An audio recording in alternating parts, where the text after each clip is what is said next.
All right, I think I woke my voice up. Why do people feel the need to defend Pokemon from Palworld? Well, that's going to be what we're looking at today.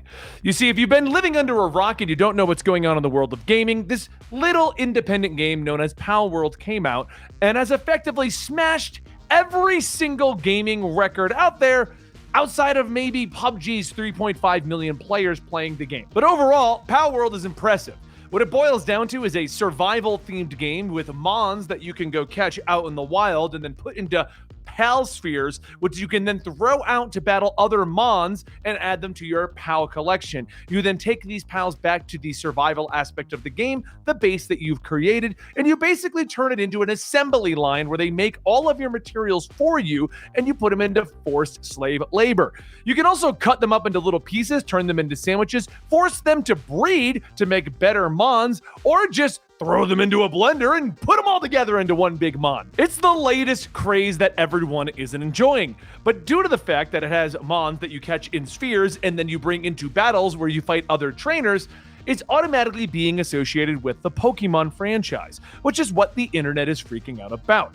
Now, I don't really want to dive too much into that argument. We are going to touch on it briefly, but I'm here more to talk about why is the Pokemon fandom going up in arms with pitchforks and flame tongues and fire-breathing dragons looking to tear down anybody who enjoys Palworld. What is the rationale behind that? The general arguments are that the game is copyright theft and that it needs to be taken away and we have to defend Nintendo. If Nintendo found this to actually be against their terms that they created with Pokemon, they would go after Palworld.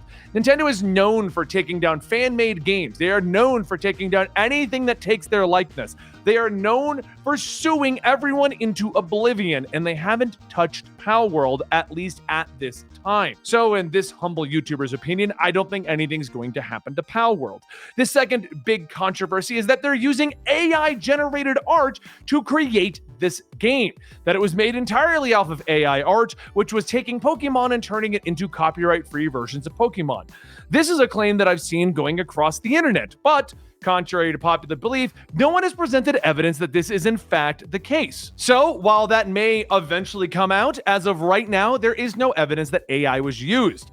There's also the argument of asset flipping and taking assets from other games. That's actually not wrong. You can purchase many assets. Asset flipping becomes a problem when you're stealing the assets. And then, of course, everyone is trying to compare the assets of Pokemon to the assets of Palworld, and they're kind of reaching to compare the two of these, which creates more of a, what is everyone doing?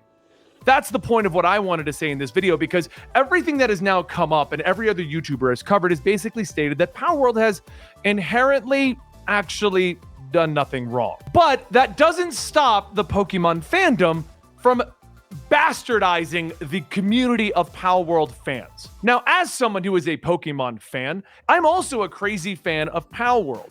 So I thought I could have a look at this situation as to what is going on. Now, this argument of Palworld versus Pokemon and why the fans are coming to the defense of a multi-billion-dollar corporation that does not need armchair warriors to come to its defense actually goes as far back as Coke versus Pepsi, PlayStation versus Xbox, or even my personal favorite, McDonald's versus Burger King. Burger King loses, they suck now. But that brings up the question, why do people feel the need to defend a multi-billion-dollar corporation that doesn't care about them and what they're doing?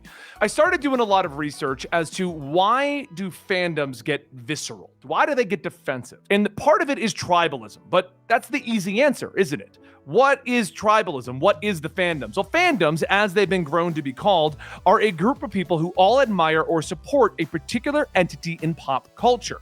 Usually in the case of television shows, book series, movies, artists, performers, video games, though the term could technically apply to other franchises, such as even sports. It's typically reserved for actors, actresses, musicians, content creators, and the like. Think of the Taylor Swift fans. The term fandom derived from the term fangirl.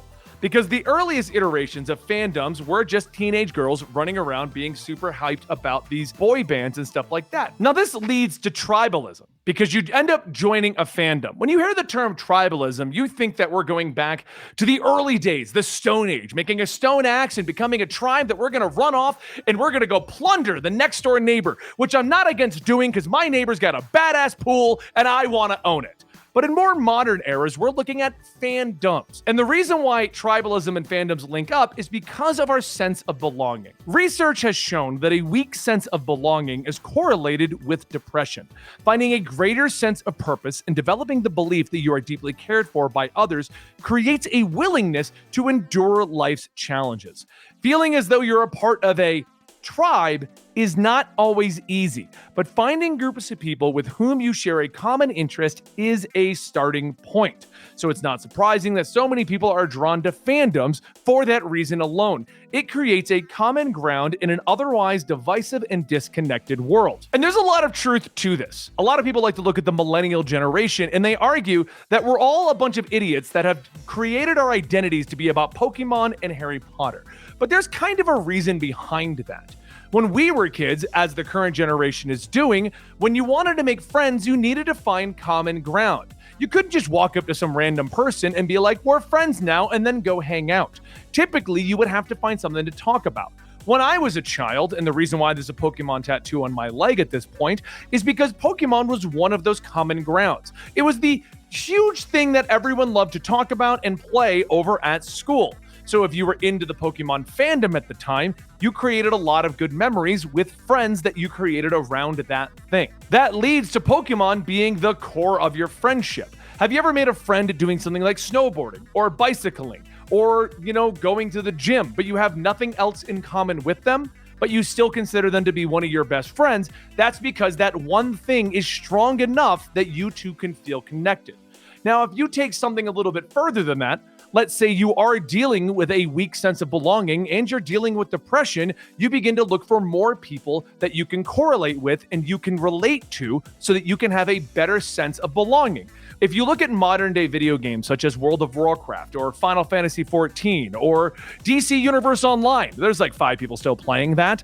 When you get into a raid group or a guild, you're looking for that same sense of belonging normally. Sometimes they have perks for joining these organizations, but overall, you're looking for people to chat with and play with and show up at a specific time and date in the week. I have a gaming group that meets up on a consistent day every week. So that way, no matter what happens with my friends in their little lives, we all meet up and we get to hang out and talk about one thing, a game. We're all connected by that game. Now, this goes to a different level because when you're so absorbed into that one property because it's pseudo become your identity, you want to get defensive. And why would you get defensive over something like Pokemon? Well, if you've spent 20 years of your life using Pokemon as a way to connect to people, be it just talking about the Pokemon that you enjoyed or relating to your past experiences and bonding over that nostalgia factor, when someone tells you that your thing is bad or terrible, you begin to wonder if you've wasted those moments of your life. When Palworld came out, the general response was, this is what we want in Pokemon. We want an adult Pokemon themed to us. Guns and breeding huts and all kinds of crazy stuff that goes on. I want a modern take on Pokemon. Hardcore Pokemon fans are going to take offense to that. Why are we able to take a first-person shooter that's like Call of Duty and allow for all of the Call of Duty clones? And we don't get visceral and attacking about it. That's because even when you say it's a better game, the overall fan base isn't offended because the counterpoint, the other group, just isn't that large. But the Palworld game has now sold at this time over 7 million copies, and there's a high chance it's going to keep going. It is at a concurrent player base of 1.8 million players playing at the exact same time, putting it at the second highest game ever on Steam. The amount of people that are saying that Palworld is better than Pokemon is just igniting the fandom of Pokemon to just go on the offensive and attack them. On top of the fact that people are looking for reasons to hate on Palworld because they love Pokemon. They don't want to feel that by sticking with Game Freak's franchise for the last 20 years and watching it slowly crumble beneath our feet is a waste of their time. We've all, myself included, stuck it out with Game Freak and the Pokemon franchise, waiting for the next game to come out that will be themed more towards adults. It will not have a 3-hour tutorial. It will not make simple battles that I can steamroll through. It will not be themed around kids learning how to take care of animals. It will be an adult version. We've all been waiting for that from Game Freak for years. And a small independent company in Japan ended up doing that. And they did so by copying the aesthetic style of Pokemon to make their pals, but then throwing it into a Conan/Ark style world so they could stand out on their own. This isn't even a new argument that is popping up because of Palworld versus Pokemon.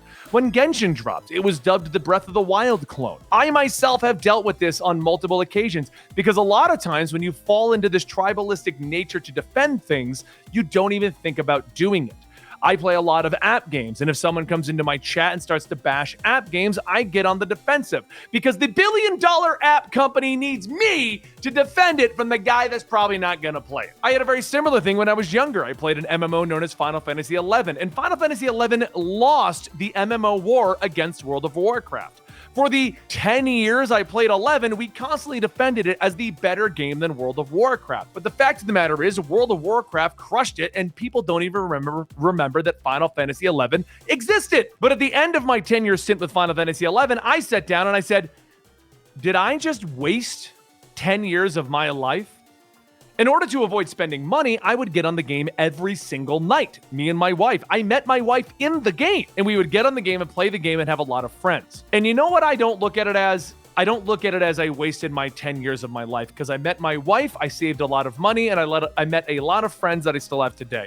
But not everyone looks at it that way. At the end of the day, what ends up happening with fandoms is they just want to get in the defensive of the game that is being used for them to connect to people and connect to a community and a society. And if that happens to be Pokemon from when they were kids, they're going to defend it. The fact of the matter is, when it comes to the fandoms, just because something came out and people like it, it does not diminish your time with that product, which is what I was saying with my Final Fantasy XI story. My 10 years in Final Fantasy XI are still great. I still love them. Do I play that game today? No, but I made some great long-lasting friendships. I met my wife through it, and it's some of the best memories I've had in my life.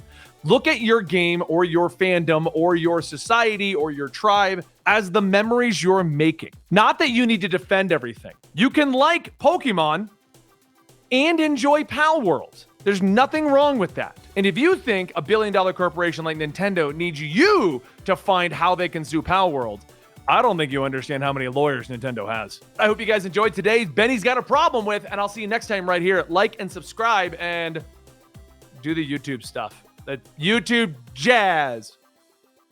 Fingers.